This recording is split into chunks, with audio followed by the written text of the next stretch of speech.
Welcome to Refocused Radio. Once again, we are here today, and today we have a true honor. We have a real treat for you all today. We have a true honor talking to a powerful storyteller, Timothy Mahoney. He's the CEO of Historic Pictures, and he is the creative force behind a new film that I hope you are ready to prepare yourself to watch. The film, The American Miracle, Our Nation is No Accident, is coming to theaters very soon, nationwide, June 9th through the 11th. I can't wait to talk about this film because it's packed with a lot of superstar power, a lot of great action. And if you will, this guy has a lot of history with filmmaking. I mean, we want to cut to the chase because I know his time is very precious. So I just want to say first and foremost, thank you so much for your time, sir. How are you doing today? I'm doing great. Well, I appreciate you taking the time to talk with me. Well, I know you are super busy promoting this film. You have some legendary people a part of this project. Let's talk a little bit about the first thing first. What was the vision behind the film? What sparked the idea for this project? Well, this film came about by a book that was written right here, The American Miracle by Michael Medved, Divine Providence in the Rise of the Republic. And Michael had written a number of books, and he had been in one of my first films that was in theaters called Patterns of Evidence, The Exodus. And I got to know him probably 20 years ago. And later on, after that movie was in theaters and went worldwide on Netflix, he was writing books, and he, wrote this one. And he said, "Tim, would you help me make this film or this book into a film?" And we just took a little part of it because the book's got a lot of stories about providence. And the word providence, for some people, it's not a common word necessarily, but it means the presence of God is probably one good definition of it. It means that the founders could see something when they were 250 years ago, when all this was happening, that there was a sense of the presence of God that was involved in the nation, in the events of military battles, in George Washington's life, even in events of different people. We tell a broad story here. We share African American stories in this movie. We share the founder stories, and there's God's presence in a lot of this, and most people don't know about it. This is a forgotten story, and that's why it's so significant right now, because we're coming up to the 250th anniversary of the Declaration of Independence. You have, like I said in the intro, several feature films. How does this one differ from your past work when it comes to tone, message, or scale? Yeah, well, this film is similar in some ways because the earlier films took a scientific approach called pattern of evidence. So a pattern of evidence is what scientists use. They have a hypothesis and they say, well, if this repeats itself like gravity, if I drop something and it keeps falling to the ground, there must be a law of gravity. Well, in this particular case, we were looking for God acting in history, again, in American history. Earlier, I was looking for God acting in history in the Bible and the events in Egypt and in the story of the Israelites coming out of Egypt. And where is the Red Sea crossing and where is Mount Sinai? And so we would use that scientific approach there. When I was working at this, Michael actually, I think he even thought about calling something about patterns. There's, patterns of evidence in a sense of God acting in history in this book. And so what happened was, I felt that I was just jumping ahead by about 3,000 years or more. And I was now going to be showing evidence of God acting in American history. And to be honest with you, it was somewhat relieving because I'd been in the ancient history for so long. It was kind of fun to learn about this whole other forgotten story and to make a movie about it. And it's the biggest one I've ever made. It had 90 actors, so there's a lot of drama in this movie. The movie is called The American Miracle, Our Nation is No Accident. So we were telling the story of this from about 1750, and I chose the story of George Washington to focus on because he had probably the most documented events where near-death experiences where he should have died. He was shot at point blank. at one time and somehow miraculously wasn't hit by the bullet. Then he fell into an icy river, trying to escape back to the territory where he lived, and didn't freeze. And he got smallpox, and he didn't die. So he had all these different things, and people said this man has a special protection on him.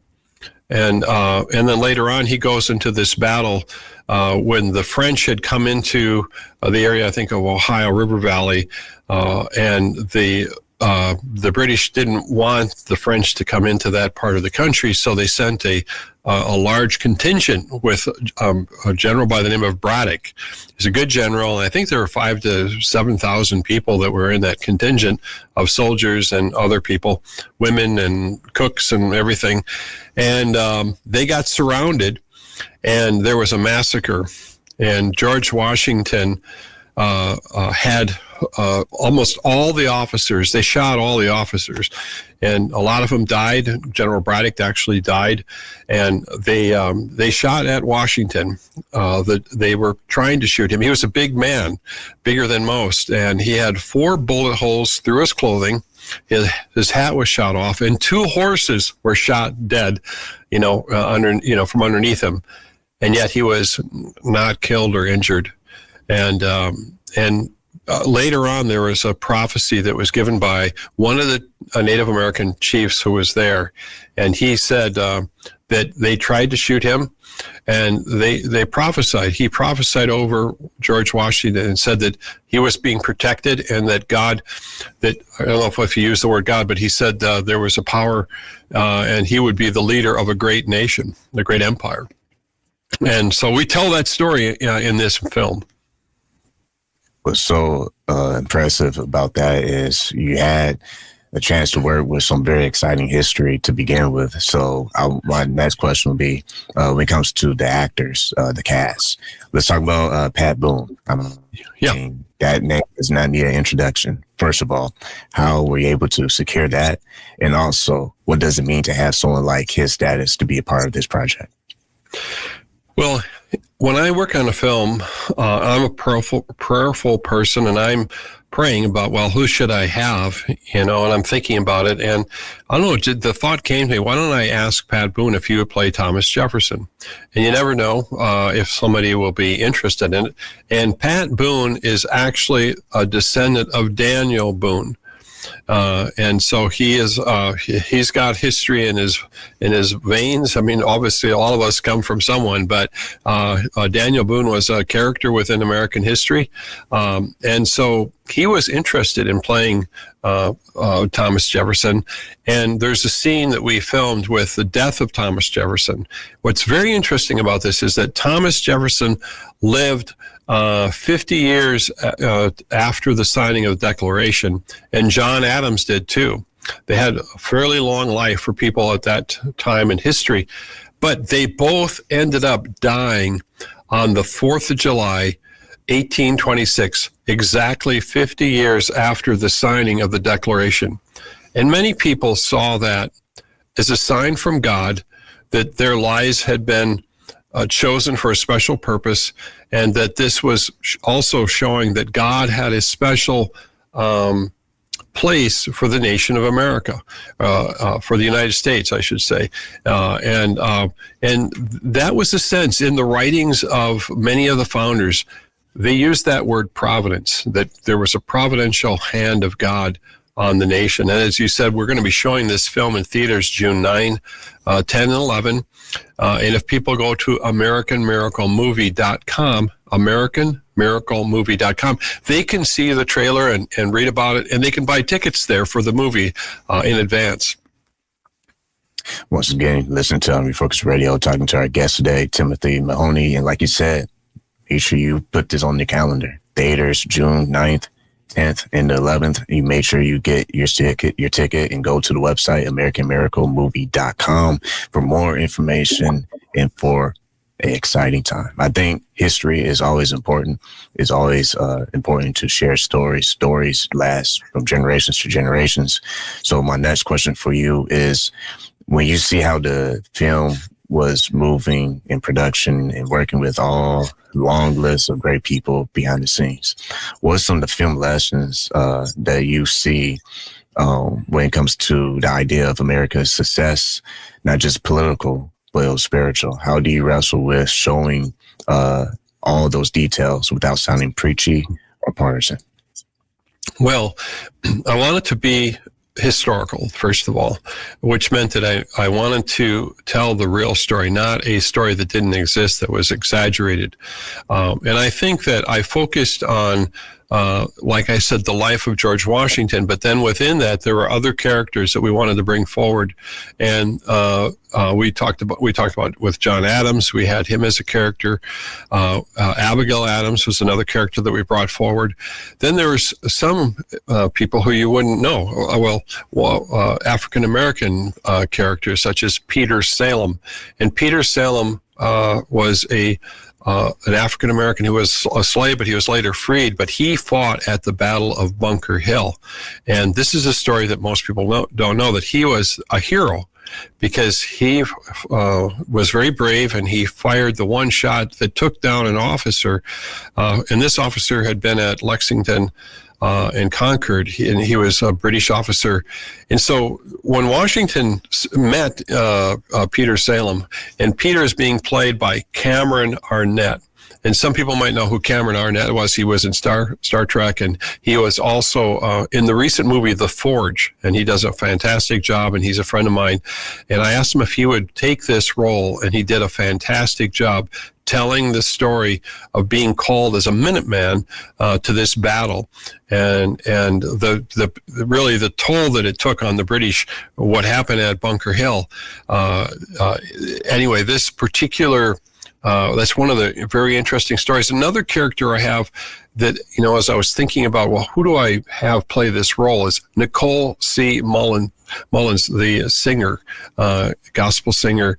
And I had met her briefly, and she had seen some of my earlier films. And the thought just came to me, I wonder if she can act. And she plays a role, Mumbet Freeman. So during the American Revolution, it was an 8-year battle, an 8-year contest, and it ended on the same date as it began, and so she played Mumbet Freeman, and she was a person who had heard about the Declaration of Independence and heard about that people were created in the image of God. And she was heard it multiple times, and she even heard it in the home that she served in. And one time, tragically, she was hit with a hot shovel by her master, and she suffered a terrible injury in her arm. I think it might have made her arm broken or lame or whatever, and burned. And she ends up asked for help, and she wants to be a free person. She doesn't want to be a slave. And we tell that story of Mumbet Freeman. And it's a true historical foundational case. And that was in Massachusetts. And that was the beginning of the abolitionist movement. And so I wanted to have those other stories told about, because the nation can be divided. And they're important stories that I wanted people to know about. And then we take this film all the way through to the Constitution. See, they fought a battle, but what they were trying to understand is, well, once we get our freedom, how are we going to conduct ourselves as a people? And they had the two documents, the Declaration of Independence, and then we tell the story of how the Constitution came into being. And speaking of division, in today's world, where history is often rewritten or reframed, how did you and your team ensure that your storytelling is going to be not just respectful, but also truthful? Well, you have to go back to original documents. So first of all, this film or this book was historical. And you could look at it. Some people would say, well, you can't say that God acted in all those events, just they were unusual things that happened. Well, a whole succession of events that happened that seems as though they favored the United States seemed odd. But then what I did is I went and got some of the top scholars. So this is a drama that has documentary components to it. It's more on the drama side. I tried to make it more like a drama, but every once in a while we had to come in there, and we had Robert George from Princeton. He's in the movie, and he basically verifies, yes, this happened. Joseph Ellis, 2-time Pulitzer Prize winning author, also was there, and I used their words. And these different scholars have seen the movie, and they feel it's one of the best representations of this story that they've seen. And I've got Akil Reed Amar. He's at Yale. He's the Sterling Professor of Law and Political Science at Yale, and he has briefs before the Supreme Court. He's in the movie, and we're setting we're telling the story so that when you watch this film, it's entertaining, but you're also going to learn something. And I think you're going to learn something because it's current information you need to know right now, because these questions are being asked by so many people right now. What role does personal faith play in how you interpret the American story? And how did that move you and how you wanted to shape the film? Well, I am a person of faith, and I think what I could see is that we're told that a lot of the founders were deists. And the word deist, it's not a common word that we use every day, but it means that they believe that that there might be a God. They don't know if there's a God, and if he is a God, that he has nothing to do with what's happening right now. They interpret it as God is sort of, created something, and then he went off and he left it alone. But that has been what a number of people, scholars have said, were our founders. They were deists. But that's not what the scholars that I talked with would say. And if you look at the writings of John Adams and George Washington, they used the word providence as a kind of a acceptable word, because they had a lot of different parts of the colonies, the different states that were there. They had different religious groups, and they were divided at a time. And so as a person of faith, I was looking to see, well, what did these other people write about? That's how we know what they said and what did they believe. And they all signed the Declaration of Independence that talked about a creator. And they understood two things. One is that people were made in the image of God. And where did they get that from? Robert George from Princeton will tell you they got it from the book of Genesis. And not only that, but they also know that all these political systems that came before, let's say a king, well, a king would do whatever he wants. He would do whatever he wanted to, regardless of whether it was right for other people, because he was the king. And that's what the founders realized, that there are certain inalienable rights that people have that are endowed by their creator. Have life, liberty, pursuit of happiness. And that's the way God created us. But kings, they could just say, hey, I want your property, or I want you to do this. I'm going to send you to war. You have no freedoms or anything. And that's the way it had been for several thousand years. These colonists, they looked back and reflected deeply, and they wrote this document. First, they had a declaration, and then when they got to the Constitution, there was another pillar that they realized, is that according to the book of Genesis, that men were fallen. They had a sinful nature, and that they would do things to other people that are very selfish and wrong. And so they had to come up with a constitution that would recognize the rights of individuals and also recognize the sinful nature.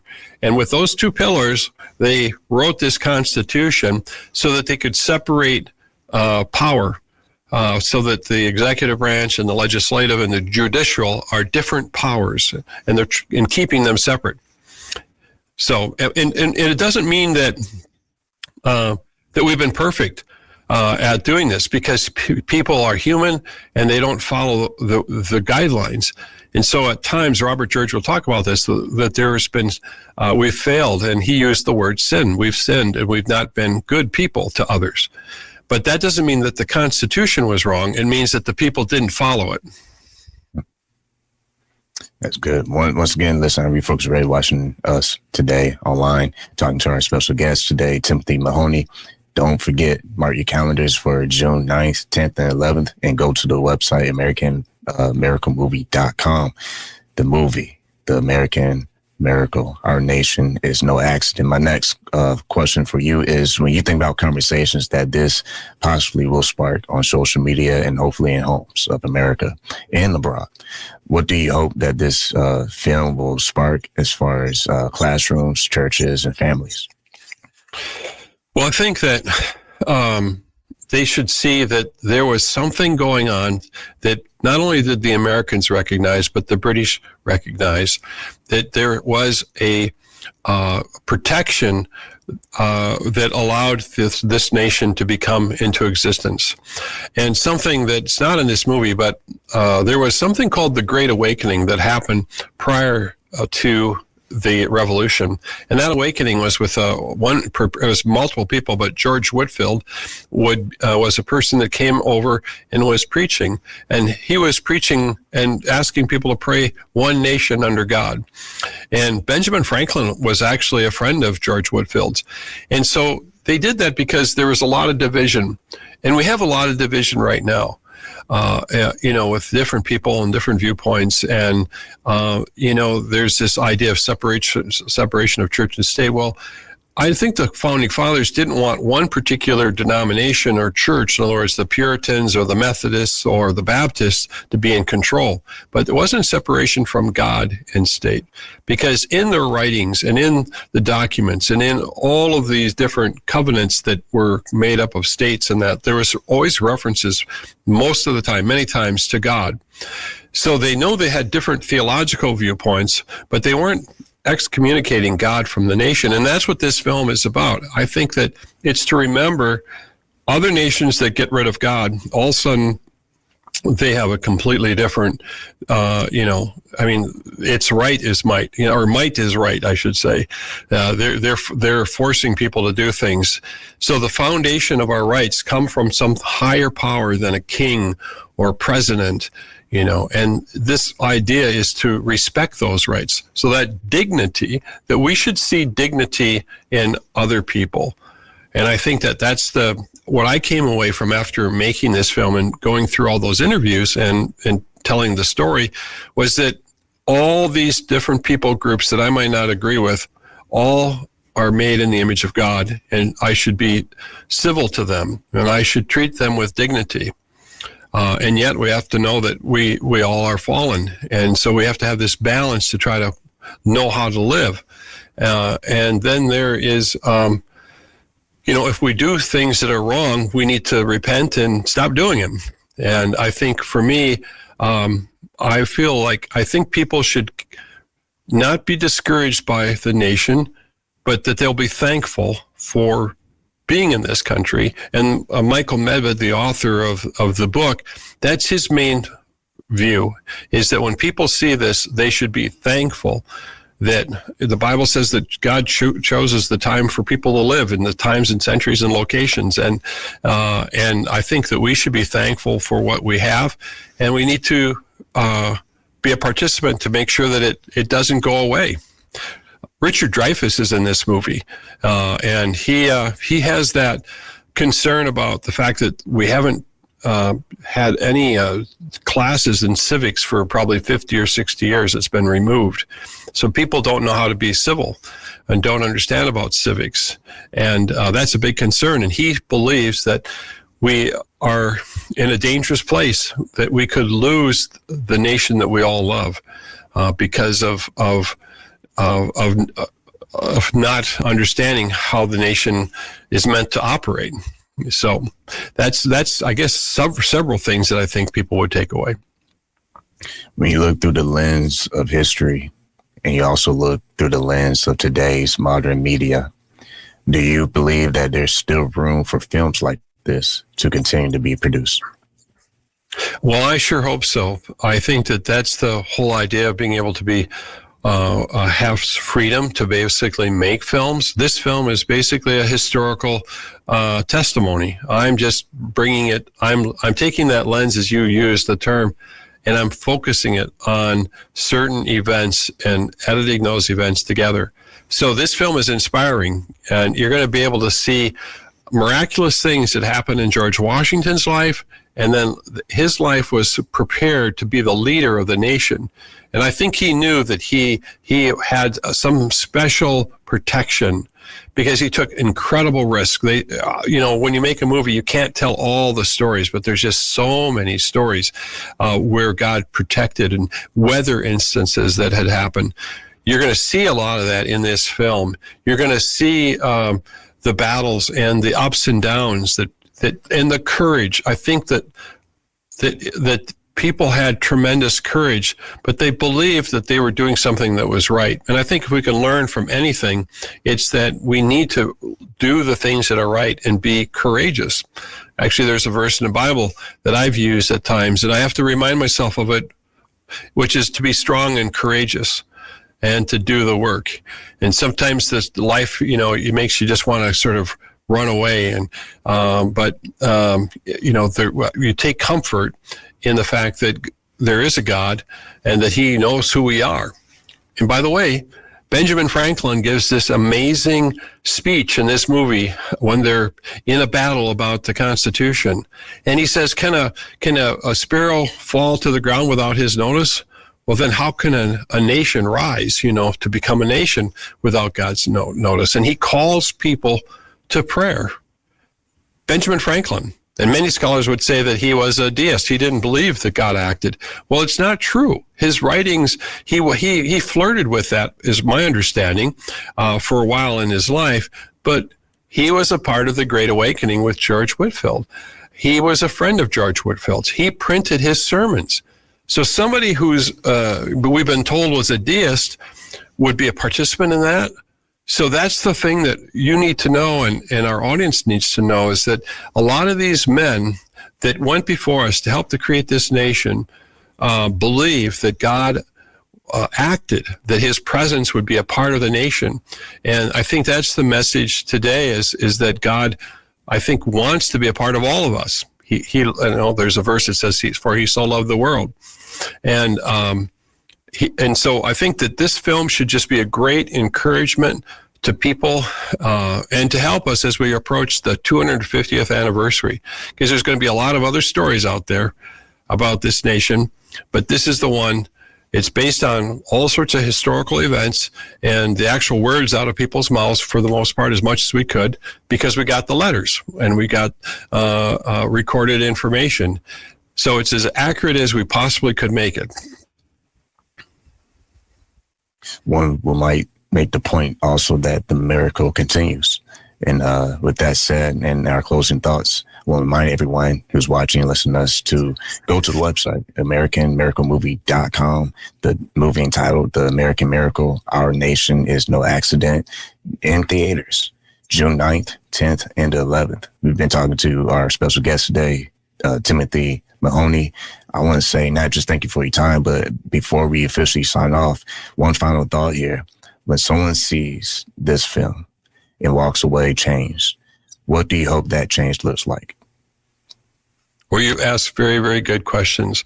I think that number one is that people would see that God acts in a history, and that I grew up in a broken home.